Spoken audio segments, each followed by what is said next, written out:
ঢাকা শহরে জ্যাম চরম অসহ্যকর একটা মুহূর্ত। ঘন্টার পর ঘন্টা একই জায়গায় গাড়িগুলো একটার পর একটা সারিবদ্ধ কিংবা পাশাপাশি যেভাবে মিশে থাকে, এতেই যে কোনো সুস্থ মানুষের স্বাস্থ্য ঝুঁকিতে পড়বে। গরমের তীব্রতায় ঘেমে নিয়ে একাকার মারওয়ান, কপাল বেয়ে দর দর করে ঘাম ঝরছে। এই মুহূর্তে তার অবস্থান সিএনজিতে, জ্যামে আটকে বসে আছে তারা। মেজাজের পারদ উচ্চ সীমায় পৌঁছেছে তার। মাথাটা ঠান্ডা করতে একটা সিগারেট ধরালো সে। সিএনজি চালক একটু পরপর সামনের গ্লাসে দৃষ্টি দিচ্ছে, জিভ বের করে ছাড়ছে আয়নাটা নিষাদ বরাবর। ব্যাপারটা মারওয়ানের সিগারেট লম্বা টান দিয়ে দিতে দিতে বেশ ভালোভাবে অবলোকন করলো। ঘাড় ঘুরিয়ে পাশে চাইল নিষাদ ঘুমন্ত নাওহানকে কোলে নিয়ে তন্দ্রা আচ্ছন্ন। মারওয়ান নিষাদের হাতে চাপ দিল। নিষাদ চোখ খুলে মারনের দিকে চাইল। মারওয়ান নাওহানকে কোলে তুলে ইশারায় তার সিটে বসতে বলল। দুজনেই জায়গা অদল বদল করলো। সিএনজি চালক নিজের ফোন থেকে দৃষ্টি সরিয়ে যখন আবারও আয়নায় নজর দিল, তখন ঝটকা খেলো। আয়নায় মারওয়ানকে মুখে সিগারেট ধরা অবস্থায় তার দিকে কৌতুকপূর্ণ ভঙ্গিতে তাকিয়ে থাকতে দেখে থতমত খেয়ে নিজের ফোন নজর দিতে পেছন থেকে মারওয়ান বলল। ভাগ্যে বিবাহিত? সিএনজি চালক মাথা নাড়িয়ে সম্মতি জানালো। মারওয়ান এবার আয়েশ করে বসে বলল। ও আচ্ছা, এই যে গাড়িগুলো এক জায়গায় স্থির হয়ে আছে এবং এর পশ্চাতে সতে যে কালো ধোয়া বেরোচ্ছে, এগুলো থেকে কোন গ্যাস নির্গত হচ্ছে জানেন? প্রশ্নটায় সিএনজি চালক কিছুটা চিন্তিত হলো। নিষাদ মারওয়ানের এমন উদ্ভট আলাপে বিরক্ত হলো। হঠাৎ করে এই লোকের কি হলো? আজগুবি প্রশ্ন করছে, তাও আবার ড্রাইভারকে। অন্যান্য দিন তো মুখ দিয়ে কথাই বের হয় না, আজকে আলগা কথা বলছে কেন কে জানে? হসপিটাল থেকে এসে কি মাথা আউলিয়ে গেছে নাকি? সিএনজি চালক আমতা আমতা করে বলল। ভাই শুনছি বিভিন্ন গ্যাস বাইর হয়, তই কি গ্যাস ওইটা কইতে পারুম না। মারওয়ান মাথা নাড়িয়ে বলল। কোনো ব্যাপার না, আমি বলে দিচ্ছি। Carbon dioxide, carbon monoxide, nitrogen oxide, sulphur dioxide, hydrocarbon, particular matter ইত্যাদি ইত্যাদি বিষাক্ত গ্যাস ধোঁয়ার সাথে বের হয়। সিএনজি চালক মাথা নাড়িয়ে বলল। ভাই আমি মূর্খ মানুষ, এতগুলা গ্যাসের নাম যাই না আমার কাছ কি? কতলা কঠিন কঠিন বাক্য নাম। অবশ্যই দরকার আছে।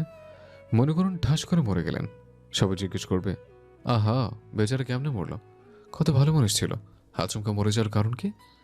তখন তো ডেথ সার্টিফিকেট এসব লিখতে হবে। সিএনজি চালক ভয় পেয়ে গেল, তার চেহারা স্পষ্টই ফুটে উঠল। ভাই সাব, এগুলা কেমন কথা? এসবই সত্য কথা। এখন আমার কি ইচ্ছা করছে জানেন? কি ইচ্ছা করছে? এখন আমার ইচ্ছা করছে কারের পিছন দিয়ে যে বিষাক্ত কালো বাষ্প বেরিয়ে আসছে, সেই সাইলেন্সার পাইপের মুখে আপনার মুখটা স্কচ টেপ দিয়ে আটকে সোজা আঁচড়ের কাছে ছেড়ে দিয়ে আসে। মারণ এতক্ষণ রসাত্মক কণ্ঠে কথা বলেও এবার তার কণ্ঠ বেশ উঁচু এবং চড়াই মনে হলো। সিএনজি চালক আতকে উঠে বলল। এসব কেমন কথা কন ভাই সাব? একটা মানুষের মৃত্যু চাওন কিন্তু ইসলামের জায়েজ নাই। ওরে বাপরে, এ দেখি মাওলানা সুফি দরবেশ ওরফে পীর সাহেব। নজর এদিক ওদিক দেওয়ার সময় ইসলাম কই থাকে? এমন এমন থাপড়ে মারবো, ঘুরতে ঘুরতে সোজা কবরে চলে যাবে। বাসায় বউ রেখে অন্য নারীর দিকে তাকিয়ে আবার হাদিস শোনায়। মানে না ধর্মের কিছু, অথচ নিজের দরকারে ধর্ম এনে নিজেকে জাস্টিফাইড করার চেষ্টা করে। শালা হারামি। মারণের কঠিন দৃষ্টি এবং রূঢ় ব্যবহারের কারণ মুহূর্তে উদ্ঘাটন করতে পারল চালকটি। প্রথমে মিনমিন করলেও পরে গলা বড় করে বলল। আপনারা নাইমা যান, আপনা গোর আমি নিয়া যাইতে পারুম না। মারণ নিজের বুক পকেট থেকে কলম বের করে লোকটার পেছনে গুঁতো দিয়ে বলল। তুই যাবি, তোর ঘাড়ও যাবে। সোজা যেখানে বলেছি সেখানে যাবি, নয়তো গুলি করে একদম পেট ঝাঁচড়া করে দেব। সিএনজি চালক ভীত গলায় বলল। মূর্খ হইবার পারি, তয় বলত না আমি দেখছি ওইটা কলম, আমারে ভয় দেখালে হইব না। কে বলছে এটা কলম? এটা ডিজিটাল গুলি, দেবো নাকি ঢুকিয়ে? আচ্ছা ওইটা সরান, আমি যাইতেছি। আর তুই তোকারি করবেন কেন? ড্রাইভার দেখা কি আমি মানুষ না? মারওয়ান পকেটে কলম ঠুকাতে ঠুকাতে বলল। তুই বেটা আসলে অমানুষ। সময় থাকতে নজর ঠিক কর, নয়তো তোর ভবিষ্যতে মায়ের খাইয়ে মরণ ছাড়া আর গতি নাই। সিএনজি চালক আর কথা না বলে জ্যাম ছুটতে গাড়ি হাঁকিয়ে গন্তব্যে ছুটল। মনে মনে বেশ ভীত হয়েছে সে। নিশাত এতক্ষণ পর কাহিনী বুঝলো। আজ আর কোনো প্রতিবাদ করলো না, ঠান্ডা চোখে মারওয়ানের পানে চেয়ে রইল। অতীত শেষ হতেই কোনো পাল্টা উত্তর না দিয়ে ছেলেকে নিয়ে সোজা হাসপাতাল থেকে বেরিয়ে এসেছিল লোকটা। নিশাতের চোখে এক ধরনের মায়া। কলি ঘুমন্ত না হন ছেলেকে জড়িয়ে রেখে নিজের ছন্নছাড়া স্বামীর দিকে চেয়ে আছে এক দৃষ্টে। ইস, এই লোকটা জীবনে কত কঠিন সময় পার করে এসেছে। তখন তার জীবনে নিশাতের কোনো অস্তিত্ব ছিল না। পাশে বসা পুরুষটির পেশা কতটা ঝুঁকিপূর্ণ এবং উচ্চ পর্যায়ে ছিল এতদিন নিশাত জানতো। একটা আট কুড়ো ছন্নছাড়া নিরাসক্ত পুরুষের সংসার করে সে। অথচ নিশাত আর ভাবতেই পারল না। মারণের এদিকে একদম ধ্যান জ্ঞান নেই। সে বাইরে তাকিয়ে এক মনে বিড়ি টেনে যাচ্ছে। সিগারেট শেষ করে যখন দেখলো গাড়ি আবার জ্যামে পড়েছে, তখন মুখ থেকে আপনা আপনি বেরিয়ে গেল, বালুর জ্যাম। মনে হচ্ছে শরীরে লাফায় ফুটছে মারওয়ানের। এমন কথা নিশাতের চোখ কুচকে মারণের দিকে চাইলো। এতক্ষণ লোকটা যেন দুঃখ পেলেও ফুট করে সব যেন কুরকুরের মতো উড়েই গেল এই কাণ্ডে। এই আটকা পরিবেশে সিগারেট খেয়ে মুখ খারাপ করছে কেন আক্কেলে ব্যাক্কেল লোকটা? সে চুপচাপ বসে রইল। ঘণ্টাখানিক পর গন্তব্যে পৌঁছতে মারওয়ান আগে আগে সিএনজি থেকে নেমে গেল। তারপর নিশাতের কোল থেকে নাওহানকে নিতেই নিশাত বোরকা সামলে বাইরে পা রাখা মাত্রই মারওয়ান ছেলেকে নিশাতের কোলে দিল। মারওয়ান ভাড়া বের করতে করতে বলল, এই তোর নাম কি রে? যে নাসের। নাম শুনে মুহূর্তের মধ্যে মারওয়ানের চোখ ছিলিক দিয়ে উঠল। সে একটু অদূরে দাঁড়ো নিশাতের দিকে চাইল। সেঞ্জিতে ভর দিয়ে বলল, নাসিরের বাচ্চা, তুই তোর মেয়েকে টাচকে মারছিলি? চালকটি হতভম্ব হয়ে গেল। কথার আগা মাথা কিছুই বুঝলো না। কিছু না বুঝেই বলল, ভাই সাহেব, আমার তো কোনো মাইয়া নাই। মারওয়ান হাত নাড়িয়ে বলল। ওই দূরে দাঁড়ানো নারীটি কে জানিস? চালক হালকা ঠোক গিলে বলল, যে আপনার বোন। কি? কোন দিক দিয়ে তোর বোন মনে হলো? মারণের শক্ত কণ্ঠ। চালকটি নিশাতের দিকে একবার চেয়ে মারণের দিকে নজর ঘুরিয়ে বলল, দেখতে ছোটোখাটো, তাই ভাবলাম বয়স বেশি হইব না। আপনারে তো তার চাইতে বেশি লম্বা আর বয়সের লাগে, তাই মনে হইল আর কি। মারওয়ান দাঁত খিরমির করে বলল, থাপড়া মেরে চাপা ঘুরিয়ে দেবো হারামি। মস্করা করিস আমার সাথে? ফাজিল, এক টাকাও পাবি না, ভাগ এখান থেকে। সিএনজি চালক দাঁত কপাটি বের করে বলল, যে ভাই সাহেব, একটু মজা করেছিলাম। ওইটা আপনার বউ, আমি বুঝছিলাম। আপনারে একটু রাগাইতে চাইছিলাম আর কি। খুব ভালো করেছিস, আমি রেখেছি। এবার তোর ভাড়া বাতিল। ভাই সাহেব, এমন করেন কেন? আপনি আমারে কত কথা শোনাইতেছেন। আমি কিছু করেছি? একটু মজাই তো করেছি। এর লাইগা এই গরিবের পেটে লাথি মারণ ঠিক হইব? আপনি কন। তুই খুব ভালো অভিনয় পারিস, বুঝলি না সু? চালকটি নাজুক হেসে বলল। সবই আপনাদের দোয়া ভাই সাহেব। মারওয়ান চোখ রাঙিয়ে বলল, চুপ কর, তোর দোয়া দিলাম কবে? দেখে তো আজকে প্রথম হলো। শোন, টাকা দিতে পারি, তবে এক শর্তে। কি সত্য ভাই সাহেব? যাকে টাচকে মারতে চেয়েছিলি তার পায়ের সামনে হাত জোর করে বসে বলবি, মা আমাকে মাফ করে দিন। এখন থেকে মৃত্যু পর্যন্ত নিজের নজর হেফাজত করব। আসলে নাসির নামে সবার চরিত্রে একটু আত্মীয় দোষ থাকে। আমি নাসির, আপনি আমার মা। এমন আমি পারুম না। তাহলে আমিও টাকা দিতে পারবো না। বলেই মারওয়ান হাঁটা ধরল সামনে। সিএনজি চালক নিজের 500 টাকা চলে যেতে দেখে হুড়মুড় করে নেমে আশেপাশে দৃষ্টি বুলে নিশাতের পায়ের সামনে বসে হাত জোর করে মারণের শেখানো কথাগুলো বলল। নিশাত ফ্যাপাচাকা খেয়ে ছেলেকে নিয়ে দাঁড়িয়ে রইল। কি ঘটলো, কেন ঘটলো, কিছুই তার বোধগম্য হইল না। সিএনজি ভাড়া 400 দিতেই চালক লোকটি গাইগুই করে অসন্তোষ প্রকাশ করতে চাইল। তবে মারওয়ানের রুষ্ট চোখে চেয়ে দ্রুত টাকা নিয়ে পগার পাড়ি হয়ে গেল। আপনি বাঁচলে বাপের নাম, এখানে থাকলে দেখা যাবে আবারও কোনো পানিশমেন্ট দিয়ে বসলো। সাংঘাতিক লোক। আমি নাসির, আপনি আমার মা। কি সাংঘাতিক কথা। মারওয়ান গোসল করে বের হতেই দেখলো নিশাত চুল ছেড়ে জামা কাপড় হাতে নিয়ে খাটের উপরে বসে আছে। বেচারি আগে গোসল করতে যেতে চেয়েছিল, মারওয়ান তাকে ঠেলে ঠেলে ধাক্কিয়ে আগের ঠুকে পড়েছে। এত গরমে 1 মিনিটও বসে থাকা তার পক্ষে সম্ভব ছিল না। ঘাম শরীরে চিটচিট করছিল। তাকে দেখেও নিশাত কোনো প্রতিক্রিয়া জানালো না। নাওয়ানকে নিয়ে বাথরুমে ঢুকলো। মারওয়ান একটু অবাকই হলো। নিশাত অন্যান্য দিনের তুলনায় আজ বেজায় শান্ত। তার সাথে একটু কথাও কাটাকাটি করছে না। বিষয়টা চিন্তার। উত্তেজনা তার প্রতি করুণা হচ্ছে নাকি? হ্যাঁ, হতেও পারে। যত সব বালসাল। ছেলের গায়ে বেবি সোপ জলে 2 মগ পানি দিয়ে নিশাত বাথরুম থেকে বের করে দিল। বাচ্চাটা পানি দেখলে অতিরিক্ত হাতায়। নাওয়ান পানি ভর্তি শরীর নিয়ে বাবার দিকে পিটপিট করে চেয়ে ফিসফিস করে হাসল। সারা জার্নি পথ ঘুমিয়েছে সে। মারওয়ান গোসলে থাকতে ঘুম থেকে জেগেছে সে, তাই বাবাকে এতক্ষণ কাছে পায়নি। মারওয়ানকে দেখতে হাত বাড়িয়ে ডাকলো, বাবা বাবা গোসল করছি।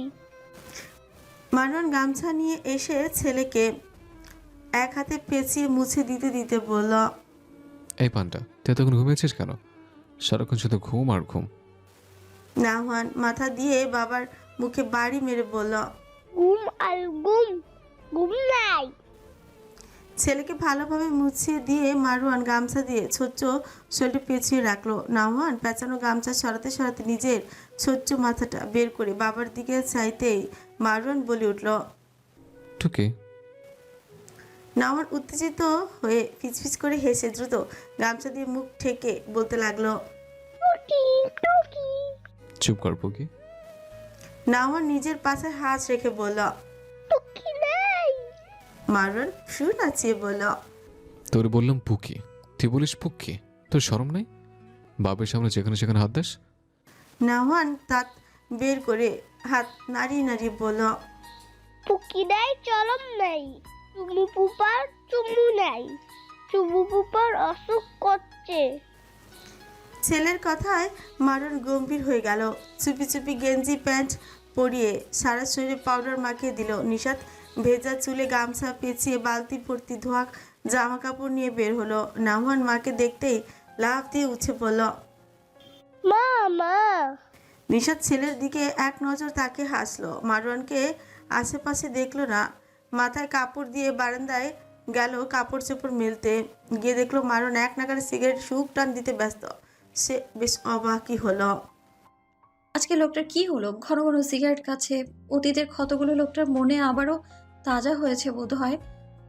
এসব করে নিজে যে ক্ষতি করছে একবারও বুঝতে পারছে না। সিগারেট টেনে কি আর সুখ কেনা যায়? নিশাত মারনের ভেজা শার্ট ঝেড়ে রশিতে মেলে দিল। শার্ট ঝাড়ার ফলে মারনের গালে শার্টের পানি এসে লাগলো। নিশাতকে দেখেই বলল। সামনে মানুষ দেখতে পারছো না? নিশাত জামা মেলতে মেলতে বলল। কোথায়? মারন ঘুরে নিশাতের দিকে পূর্ণ দৃষ্টি দিয়ে এক ভ্রু উঁচিয়ে বলল। কোথায় মানে? আমাকে চোখে পড়ো না? নিশাত দায় সারা কণ্ঠে বলল। ও আপনাকে খেয়াল করিনি।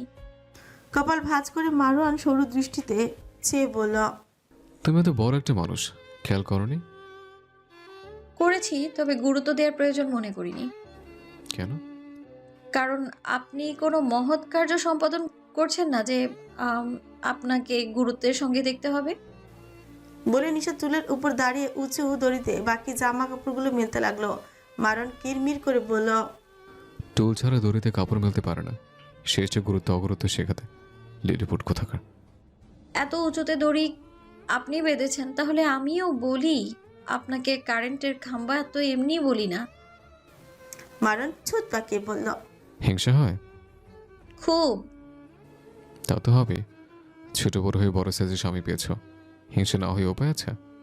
নিশাত প্রত্যুত্তর না করে সব কাপড় মেলে দিয়ে টুল থেকে নেমে মারনের সামনে দাঁড়িয়ে চোখে চোখ রেখে ধীর গলায় বলল। আমার কিংবা নাহওয়ানের আপনাকে খুব দরকার। হাতের মরণ ব্যাধি জিনিসটা খেয়ে নিজের আয়ু কমাবেন না। আপনার কিসের এত দুঃখ? আমায় মন খুলে বলবেন। দুজন একসঙ্গে ভাগাভাগি করব। কারোর জন্য নিজের জীবনকে কেন অনিশ্চয়তার দিকে ঠেলে দিচ্ছেন?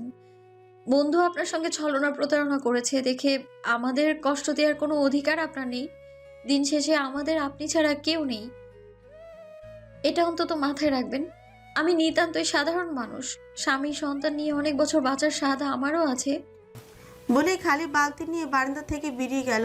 মারওয়ান শক্ত হয়ে নিশাতের গমন পথে অনিমেষ ছেড়ে এলো। নিজের চুল খামচে ধরে বারান্দায় দেয়ালে শক্ত খুশি বসিয়ে দিল। বিরাট হলরুমে ইহাব চোখ বুজে সোফা হেলান দিয়ে বসে আছে। পাশে ইমতিয়াজ ভুইয়া, উমায়ের ভুইয়া ও উজান ভুইয়া বসা। উমায়ের ভুইয়া কঠিন গলায় বললেন, অ্যাক্সিডেন্ট কিভাবে করলে? তুমি গাড়ি চালাও কিভাবে? ইহাব কোনো জবাব দিল না। উমায়ের ভুইয়া আবারও জিজ্ঞেস করলেন, তোমাদের মা?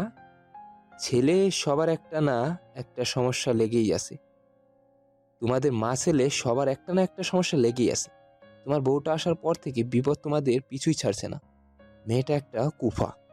ইমতিয়াজ ভুইয়া উদাসীন গলায় বললেন, ওসব কথা রাখুন। নসিবে লেখা ছিল তাই হয়েছে। অন্যর মেয়েকে কুফা বলে কি লাভ? কথায় আছে না, যদি থাকে নসিবে আপনা আপনি আসিবে। উমায়ের ভুইয়া এবার রাগান্বিত গলায় বললেন, উর্মিটার শরীরের উন্নতি হচ্ছে না। বাগ্নেটা এদিকে হাত পা ভেঙে বসে আছে। ওই মেয়েটা আসার পর থেকেই তো যত সমস্যা। আমি আগেই আপত্তি তুলেছিলাম স্ট্যাটাসের সাথে মিলিয়ে ছেলেকে বিয়ে করাতে। আমাদেরকে না জানিয়ে চুপি চুপি ছেলের বিয়ে দিয়েছেন। এখন আপনাদেরটা আপনারাই বুঝুন। ভালোর জন্য বলি, কানে তুলেন না। উচিত কথার দাম নেই। ইহাব কোনো রকমে বলল, মামু তুমি প্লিজ এর মধ্যে মানহাকে টেনো না। মা ওর প্রতি তোমার মাথাটা একেবারে বিষিয়ে দিয়েছে। তুমি আর মা ওকে সহ্য করতে পারো না কেন মামু? মায়ের না হয় অসুস্থ ছিল, কিন্তু তুমি তো সুস্থ। একজন মানুষ কখনোই কুফা হতে পারে না। এগুলো মারাত্মক কুসংস্কার। তুমি এত হাই সোসাইটিতে থেকেও এসব কুসংস্কার বিশ্বাস করো? কাউকে অশুভ, কুফা, অপয়া মনে করা মারাত্মক গুনাহ। যদি মনে মনে এই ধারণা করো তার হাতে ভালো খারাপের শক্তি আছে, তাহলে সেটা শিরকের শামিল হবে। এটা আল্লাহর ক্ষমতার সাথে শিরক করার মতো। ভালো মন্দ আল্লাহর পক্ষ থেকেই আসে। কোনো মানুষ কুফা, অপয়া, অশুভ হতে পারে না। আমরা তো আল্লাহর সৃষ্টি মাত্র। উমায়ের ভুইয়া শক্ত হয়ে ইহাবের কথা শ্রবণ করলো। ভালোই তো ধর্মকর্মের জ্ঞান দিয়েছে। মেয়েটা চমৎকারভাবেই তোমার মাথা খেয়েছে দেখছি। ইহাব বিরক্ত হয়ে উঠে দাঁড়িয়ে বলল, ধর্মের জ্ঞান হলে যদি মাথা খাওয়া হয়, তাহলে এমন মাথা হাজারবার খেলেও সেটা আমার জন্য পূর্ণের মামু। বলে ইহাব খুঁড়িয়ে খুঁড়িয়ে উপরে চলে গেল। দুজন সার্ভেন্ট তাকে উপরে নিয়ে যেতে সাহায্য করলো। উমায়ের ভুইয়া তাতে তৎ পিষে বললেন, মা ছেলে দুজনে বিছানায় পড়েছে। ওই মেয়েকে তো একদিনও দেখিনি সেবা যত্ন করতে। সারাক্ষণ ঘুমটার তলে থাকে। একদিন ঠিকই বুঝবি তোর মা কিংবা আমি কেন এই কথাটা বলেছিলাম। যত সব ন্যাকামি। ভাইজান আপনি এত উত্তেজিত হচ্ছেন কেন? ওদের বিষয়ে ওদেরকে না হয় বুঝতে দেন। আমরা হলাম তৃতীয় পক্ষ। আমাদের এত কথা বলা মোটেও সাজে না। বেশি পণ্ডিতই করবি না। চুল এমনি এমনি বাতাসে পাখিনি আমার। তোদের থেকে যথেষ্ট অভিজ্ঞ আমি। হ্যাঁ, বয়স হয়েছে, চুল দাগ কালো থাকবে এখনো? অভিজ্ঞতায় কুচু পেকেছে, বয়সেতে পেকেছে তা বলে না। নিশতি রাত। নিশাতের ঘুম ভেঙে গেল। সে হাসছে নাওহানকে দেখলো, তারপর অপর পাশে খালি দেখে উঠে বসলো। খোপা করে বিছানা থেকে নেমে বারান্দায় গেল। অদূরে ল্যাম্পপোস্টের আলো বারান্দায় পড়ে চারপাশ হালকা আলোকিত দেখাচ্ছে। মারানের চোখে ঘুম নেই। সে এক দৃষ্টিতে বাইরে গাঢ় অন্ধকারে তাকিয়ে আছে, হয়তোবা কিছু ভাবছে। নিশাত পেছনে দাঁড়িয়ে বলল, ঘুমোবেন না? মারওয়ান বাস্তবে ফিরল, বলল, ঘুম আসছে না। কেন? মারওয়ান সামনে তাকিয়েই বলল, এমনিতেই। নিশাতও আর কিছু না বলে বাইরে তাকিয়ে রইল। অনেকক্ষণ পর নিজে থেকেই বলল, একটা কথা জিজ্ঞেস করি। করো। আপনি কি এই কাজ ছেড়ে নির্ভেজাল কোনো নতুন কোনো কাজ করবেন? মারওয়ান ভ্রু কুঁচকে বলল। কেন বলো তো? নিশাত নিজের মাথা মারওয়ানের বুকে আলতো করে ঠেকিয়ে বলল, সত্যি বলতে আপনার পেশা সম্পর্কে আগে অবগত হলে আপনাকে কোনোদিনও বিয়ে করতাম না। আইন পেশাটাই ছোটবেলা থেকে আমার তীব্র অরুচি। এই পেশা ও পেশার মানুষ দুটোই আমার অপছন্দের। তাদেরকে ভয় লাগে আমার। এদের জীবন অনেক ঝুঁকিপূর্ণ। এরা দেশকে প্রায়োরিটি দিতে গিয়ে বউ বাচ্চার কথা একদমই ভুলে যায়। ফলে অল্প বয়সে বিধবার তকমা গায়ে লাগিয়ে আমাদের মতো হাজার হাজার নারীদের ঘুরতে হয়। আমার কথা নাই ভাবলেন, অন্তত নাহওয়ানের কথা ভেবে হলেও কোনো ঝুঁকিতে জড়াবেন না প্লিজ। মারওয়ান খেয়াল করলো তার বুক ভিজে গেছে। ধীর কণ্ঠে বলল, ঝুঁকির কাজে তো ঝুঁকিতে জড়াতেই হবে। এমনি তো আমি তোমার যোগ্য নই। তুমি আমার থেকে অনেক বেটার ডিজার্ভ করো ফৌজিয়া নিশাত। নিশাত বুক থেকে মাথা তুলে ভেজা চোখে মারুনের দিকে চোখের দিকে তাকিয়ে বলল, আমার তো বেটার কাউকে চাই না, আমার একটা মারওয়ান আজাদ হলেই চলবে। মারু শান্ত চোখে নিশাতের অশ্রুভরা নেত্রে নিজের নেত্র স্থাপন করে বলল, সে তো ভালো নয়, তার সাথে তুমি কখনো সুখী হতে পারবে না। কে বলেছে? সবাই তো বলে। নিশাত দু হাতে গেঞ্জি মুট করে ধরে চওড়া বুকটা মাথা ঠিকিয়ে বলল, তারা কি কখনো এই বুকে মাথা পেতেছে? এখানের মতো শান্তি সমগ্র পৃথিবী খুঁজে তারা আমায় এনে দিতে পারবে? আমার সুখ শান্তি শুধুমাত্র এই বক্ষপটে। মারওয়ান আদুরে দৃষ্টি দিয়েই বলল, আমি তোমার যোগ্য নই নিশাত, তোমাকে কষ্ট ছাড়া আমি কিছুই দিতে পারিনি, ভবিষ্যতে পারবো কিনা তাও জানি না। তুমি তোমার মতোই চমৎকার একজনকে ডিজার্ভ করো। নিশাত বুক থেকে মাথা তুলে মারুনের বুকে ধাক্কা মেরে শক্ত গলায় পড়ল, সেই চমৎকার একজনকে আপনার এই বুক চিরে দিয়ে যাবেন, তাহলেই তাকে সাদরে গ্রহণ করব। মারওয়ান দূরে নজর রেখেই বলল, দো করবো সে বুক যেন এর বুকের থেকে বেশি দীর্ঘ শান্তিপূর্ণ হয়। নিশাত মারুনের বুকে কিল বসিয়ে বলতে লাগলো, খারাপ লোক, আমি গোটা আপনিটাকেই চাই। এর থেকে শান্তিপূর্ণ বুক আমার চাই না। এই বুকে অনন্তকাল ঠাঁই পেতে চাই। আপনাকে কোথায় পাবো তাই বলুন। কথা শেষ করে নিশাত মারুনের বুকে কামড়ি বসিয়ে দিল। মারওয়ান চোখ বুজে সহ্য করলো, মিনমিন করে বলল, তুমি এমন একজনকে চাও যে তোমায় কখনো সুখী করতে পারেনি। আমাকে চাইবার মতো কোনো কাজ তো আমি করিনি, তুমি এতটা কেন চাও? আমাকে চাইবার তো কথা ছিল না ফসিয়াত নিশাত। ঠিক সে সময় নিস্তব্ধ এই রজনীতে অদূর হতে ভেসে এলো মনুষ্য কণ্ঠের বিরহী কিছু চরণ। ও হে কি করিলে বলো, পাইব তোমারে, রাখিব আখিতে আখিতে। ও হে কি করিলে বলো, পাইব তোমারে, রাখিব আখিতে আখিতে। ও হে এত প্রেম আমি কোথা পাবো না, এত প্রেম আমি কোথা পাবো না। তোমার হৃদয় রাখিতে আমার সাধ্য কি বা, তোমার দয়া না করিলে কে পারে। তুমি আপনি না এলে কে পারে হৃদয় রাখিতে। মাঝে মাঝে তব দেখা পাই, চিরদিন কেন পাই না। মাঝে মাঝে তব দেখা পাই, চিরদিন কেন পাই না।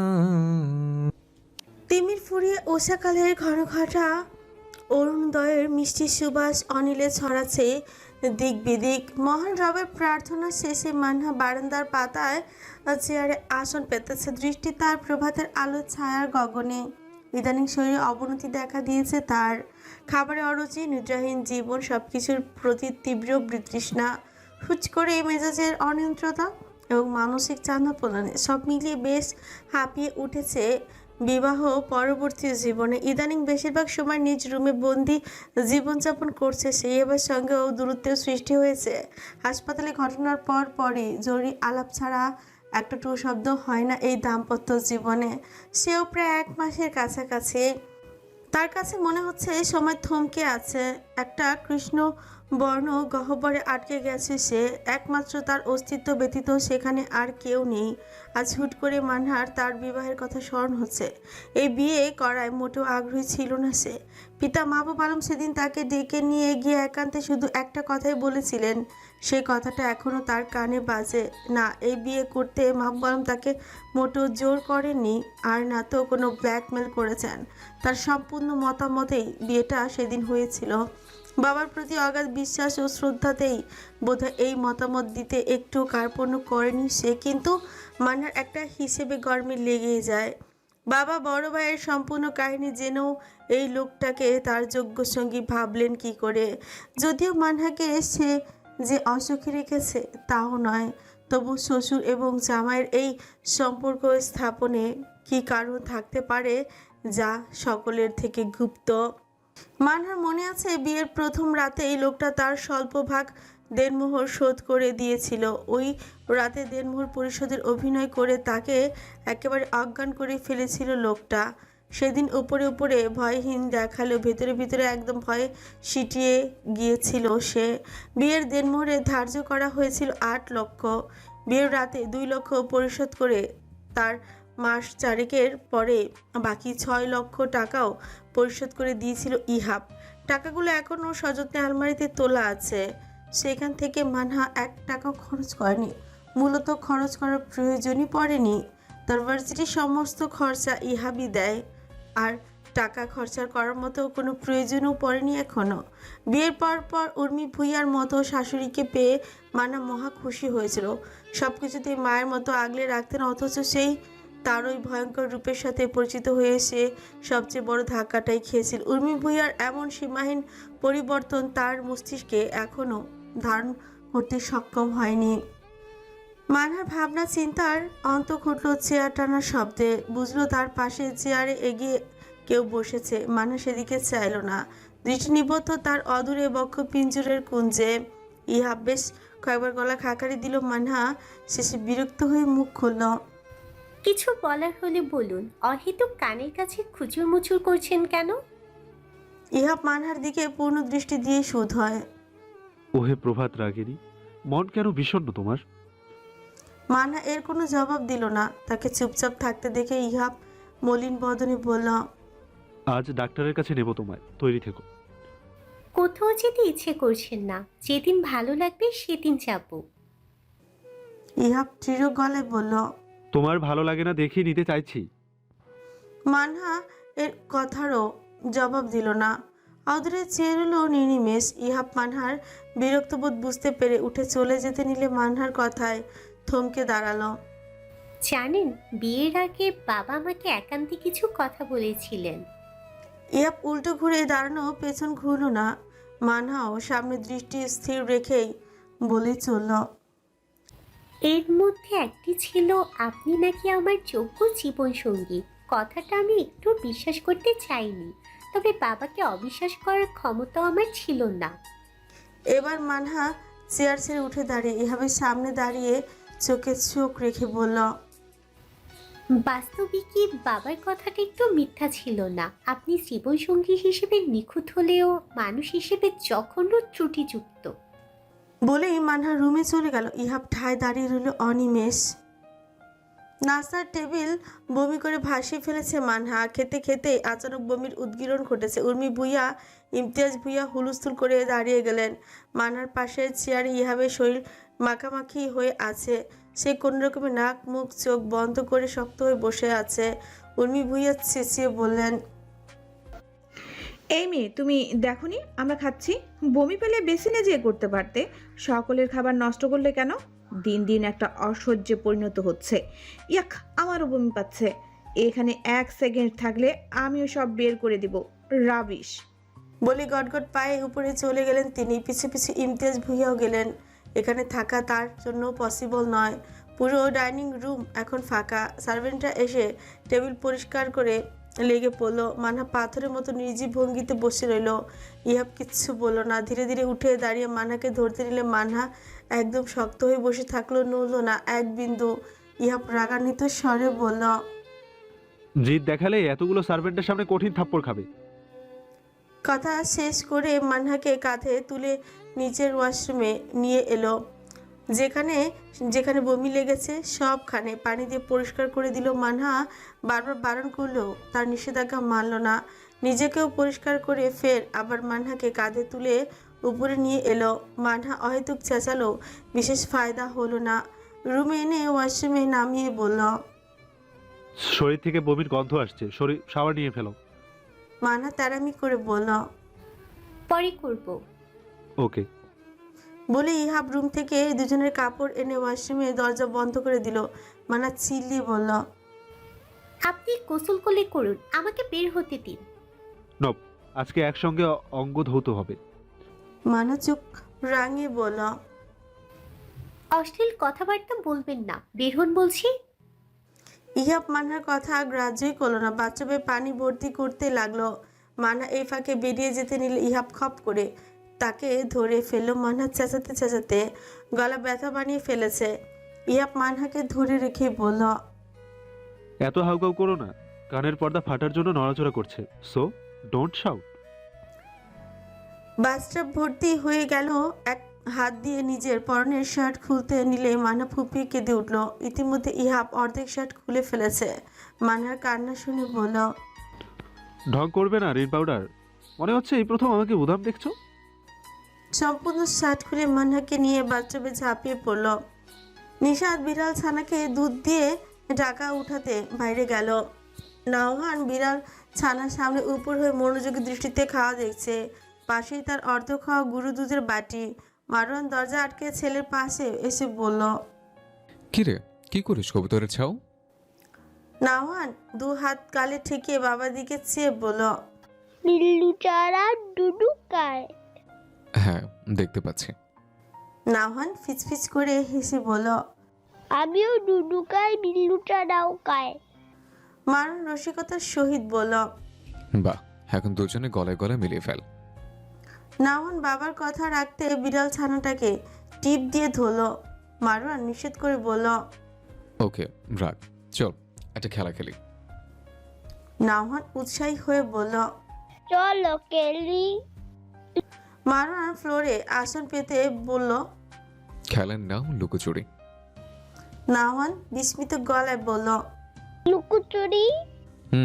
দাঁড়া, তোকে শিখিয়ে দিই। মারওয়ান এবং নাওহান লুকোচুরি খেলার জন্য পুরোপুরি প্রস্তুত। মারওয়ান অন্তত ধৈর্যের সহিত ছেলেকে গত 1 ঘন্টা ধরে শিখিয়েছে কিভাবে লুকোচুরি খেলতে হয়। সে সিরিয়াস ভঙ্গিতে ছেলের দিকে তাকিয়ে বলল। রেডি? নাওহান লাফাতে লাফাতে জানান দিল। Lady lady. মারওয়ান কোমরে 2 হাত ঠেকিয়ে বলল, চোর হবি তুই, আর আমি কিন্তু পুলিশ। 1 থেকে 10 অব্দি গুনবো, এর মধ্যে লুকিয়ে পড়বি একদম গোপনীয় জায়গায়, বুঝলি? নাওহান বাবাকে দেখে সিরিয়াস হয়ে অনবরত ঘাড় নাড়িয়ে সম্মতি জানলো। মারওয়ান নিজেদের রুমে গিয়ে খাটের উপর হয়ে শুয়ে খুবই ধীর গতিতে জোরে জোরে 1 থেকে 10 অব্দি গুনল। প্রায় 5 মিনিট লাগিয়ে গুনে উঠে মন্থর গতিতে পা ফেলে ফেলে ছেলেকে খুঁজতে রুম থেকে বেরোলো। রুম থেকে বেরোতেই চোখের সামনে তাদের নতুন ফ্রিজ দর্শিত হলো। তাকিয়ে দেখলো ফ্রিজের কোণায় নাওহান উল্টো ঘুরে দাঁড়িয়ে আছে, চোখের উপরে আঙুল দিয়ে। মারওয়ান কোটি দেশে হাত ছেঁকিয়ে সেদিকে দৃষ্টি স্থির করে বলল, এই পটলের বাচ্চাটাকে কি শিখেছে গত 1 ঘন্টা? এটাকে কেমন লুকানো বলে? পুলিশের মুখের সামনে পশ্চাৎ দেখিয়ে দাঁড়িয়ে আছে। এগিয়ে এসে রাগান্বিত গলায় বলল, এই, তোকে না লুকোতে বলেছিলাম? পূর্বের অবস্থা থেকেই বলল, লুকিয়েছি, কুজো কুজো। কি খুঁজবো? আমাকে কুজো। এটাকে লুকানো বলে? নাওহান নিজের নেত্রে গুলুমুলু আঙ্গুলগুলো দিয়ে আরো দাবি বলল, কিছু দেখতে পাচ্ছি না, সব কালু কালু, তুমিও দেখতে পাবে না। মারওয়ান হাসবে নাকি কাঁদবে বুঝতে না পেরে বলল। বাহ, কি চমৎকার বুদ্ধি। নাওহান গর্বের সহিত চোখ ছেকেই বলল, চমৎকার বুদ্ধি। মারওয়ান দাঁতে দাঁত চেপে বলল, হ্যাঁ, নাসিরুদ্দিন ওরফে ব্রিটিশের নাতি মিস্টার বুদ্ধি উদ্দিন।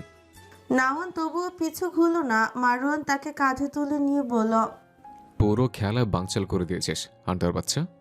নাওহান হেসে বলল, আচ্ছা, আবার আবার। না, তোর সাথে খেলে মজা নেই, তুই লুকাতে জানিস না। নাওহান বাবার কথায় ছুঁচ ফুলিয়ে ফেলল। মারওয়ান ছেলের মন খারাপ বুঝতে পেরে আবারও খেলতে আগ্রহী হলো। সে আবারও 1 থেকে 10 অব্দি গুনে এসে পুরো রুম খুঁজেও আর নাওহানকে পেল না। এরই মুহূর্তে দরজার কড়াঘাতে মারওয়ান দরজা দ্রুত খুলে আবারও ছেলেকে খুঁজতে লেগে পড়ল। নিশাত ঢুকেই বলল, নাহওয়ান কই? আজকে ওর টিকার ডেট, আমি একদম ভুলে বসে আছি। ওকে নিতে আসলাম আমি। ছেলেকে ডাকুন, ঘুমিয়ে পড়েছে নাকি? বলতে বলতে নিশাত ফ্যান ছেড়ে বিছানায় বসলো। মারওয়ান উদ্বিগ্ন গলায় বলল, ওকে খুঁজে পাচ্ছি না, পুরো ঘর খোঁজা শেষ। ওকে মিনিট কয়েক আগে লুকোচুরি খেলার জন্য লুকাতে বললাম, এখন কোথাও খুঁজে পাচ্ছি না। নিশাত তড়ক করে লাফিয়ে উঠছে বলল, কি বলছেন এসব? কোথায় যাবে?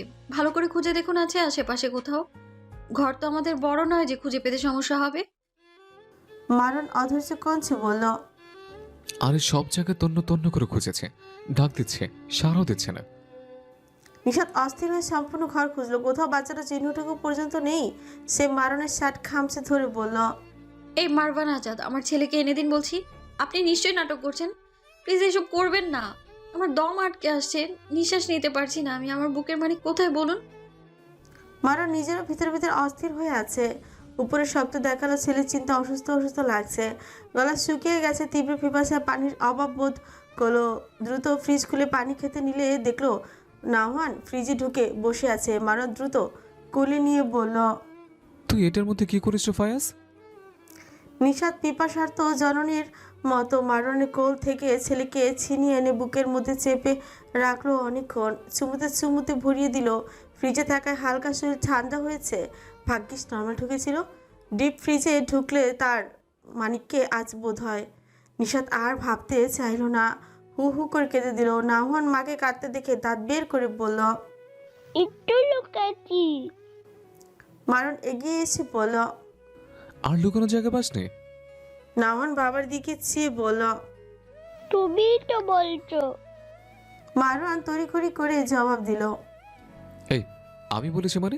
তোকে আমি লুকাতে বলেছি, ফ্রিজে লুকাতে বলিনি। উল্টাপাল্টা কথা বলে জাস্ট উড়িয়ে ফেলবো। বাবার চোখ রাঙানি দেখে নাহন চুপসে গেল, মায়ের গলি গুটিয়ে গেল। নিশাত ছেলেকে নিয়ে তৈরি হয়ে টিকা দিতেই চলে গেল। মারনের সঙ্গে কোনো কথাই বলল না। মারন মনে মনে বলল, আরেকটার জন্য কেস খাইয়ে দিচ্ছিল পান্ডাটা। নিশাত টিকা দিয়ে বের হতেই রাস্তার ওপারে মারওয়ানকে দাঁড়ানো অবস্থা দেখলো। এক মনে সিগারেট টানছে, এইদিকে ধ্যান নেই, পরনে সেই কালো কোটটা। নিশাত মনে মনে বলল, ঠিকানা জেনেছে কিভাবে? আজকে তো বলেও আসেনি। নিশাত এগোবে না ভেবেও আবার কি মনে করে যেন এগুলো। কিছু কেনাকাটা করতে হবে, লোকটা সাথে থাকলে সুবিধা হবে। ছেলেকে ধরিয়ে দিয়ে নিশ্চিন্ত মনে বাজার করা যাবে। নাওয়ান বাবাকে দেখে হাত বাড়িয়ে ডাকতে লাগলো। মারন চাইলো নিশাত ছেলেকে কোল থেকে নামিয়ে দিতে নাওয়ান দৌড়ে এসে বাবার পা জড়িয়ে ধরলো। সিগারেট মুখে রেখে মারওয়ান ছেলেকে কোলে তুলে নিল। নিশাত এগিয়ে এসে বলল, কিছু কেনাকাটা করতে হবে, ওকে নিয়ে আসুন। মারওয়ান মুখ থেকে সিগারেটটা ফেলে দিয়ে নিশাতের দিকে কেমন করে যেন হাসলো। নিশাত সামনে তাকিয়েছিল বিধায় তেমন খেয়াল করলো না। সামনে এগিয়ে যেতেই ব্যাগে ফোন বাজতে লাগলো। নিশাত ফোন বের করে দেখলো মারনের নাম্বার থেকে কল আসছে। তার ভ্রু কুচকে গেল। ঘুরে দেখলো মারন ছেলেকে নিয়ে দাঁড়িয়ে তার পানে চেয়ে আছে। নিশাত বুঝলো না লোকটার সামনে দাঁড়িয়ে থেকে ফোন কেন দিচ্ছে। সে কাপা হাতে ফোন রিসিভ করতে ওপাশ থেকে মারওয়ান বলল, তোমরা কোথায়? এবারে টিকা এসএমস করে দিচ্ছে না? আমি আসছি, চলে যাও না আবার। নিশাত ফোন কানে নিয়ে ছেলেকে নিয়ে দাঁড়িয়ে থাকা লোকটার পানে চাইলো। ওপাশ থেকে মারওয়ানের হ্যালো হ্যালো শব্দ কর্ণঘরে প্রবেশ করছে না তার। মনে হচ্ছে সে টাইম লুপে আটকে গেছে। আশেপাশের কোনো শব্দ শুনতে পাচ্ছে না সে। শুধু পিয়ানোর সুরের মতো একটা শব্দে খালি মস্তিষ্কে পিনের মতো বাজছে। মারওয়ানের অজস্র প্রশ্নের বিপরীতে অনেকক্ষণ পর গলা দিয়ে আওয়াজ বেরোলো, আপনি আমার সামনে না? এবার ওপাশ থেকে পিনপত নীরবতা। খানিক পর জবাব এলো, কেন, তোমার সামনে কি আমাকে দেখতে পাচ্ছ? হ্যাঁ, এই যে ছেলেকে নিয়ে দাঁড়িয়ে আছেন আমার দিকে চেয়ে। মারওয়ান ওপাশ থেকে ঘুরছে উঠছে বলল, নিশাত কি করেছো তুমি? ওটা আমি নই, ছেলেকুর কাছ থেকে নাও, ওটা একটা ভ্রম। নিশাত কেমন যন্ত্রের মতো বলল, ভ্রম? কোথায় আছো দ্রুত বলো। এসএম স্কুলের পেছনের রাস্তার শপিং মলের সামনে। নিশাত এগিয়ে আসতে নিলে একটি গাড়ি সাই করে এসে লোকটার সামনে দাঁড়ালো। মারওয়ান ভ্রমটা নিশাতের দিকে ঘাড় কাত করেছে পেছন থেকে। প্রাণপণে ধেয়ে আসা মারনের দিকে বিদঘুটে নজরে চাইল। মুখ থেকে কুট ধোয়া ছড়িয়ে দিয়ে নাওয়ান সমেত গাড়িতে উঠে বসলো। নিশাত অনেকটাই কাছে চলে এসেছে। গাড়ির দরজা আটকাতে আটকাতে লোকটা বীর্যপাতক হাসিতে ভঙ্গিতে রুড়ো হেসে ফ্যাসফ্যাসে গলায় বলল, good bye mister and Mrs cipher. ধন্যবাদ ফৌজা নিশাত সাইফারের জীবন কাটে আমার হাতে তুলে দেওয়ার জন্য। আলবিদা গুলে গুলে আরে ভেদারচি। চোখের পলকে গাড়িটি উধাও হয়ে গেল। নিশাত অন্তঃসার শূন্য দৃষ্টিতে ধুলো উড়ানো গাড়িটি চলে যাওয়া দেখলো।